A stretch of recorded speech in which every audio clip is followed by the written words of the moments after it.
UltraFlex Application Quick Guide. Step 1. Stir your UltraFlex solution for a consistent texture.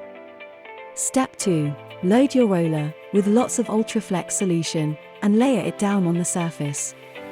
Step 3. Place your matting so it soaks in on top of your UltraFlex layer. Step 4. Push your roller so the UltraFlex soaks right through the mat for a consistent spread.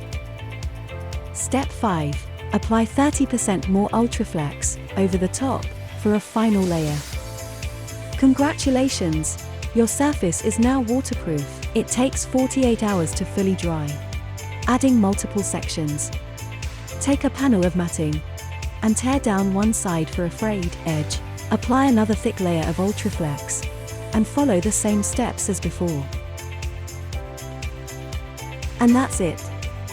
A seamless section has now been added. Fixing holes and blunders. Remove any frayed bits from the botched area. Take a piece of matting with frayed edges all around. Place over the top and apply more UltraFlex until the patch is fully blended in. And that concludes our crash course on UltraFlex. For a more in-depth demonstration, click the video link in the description.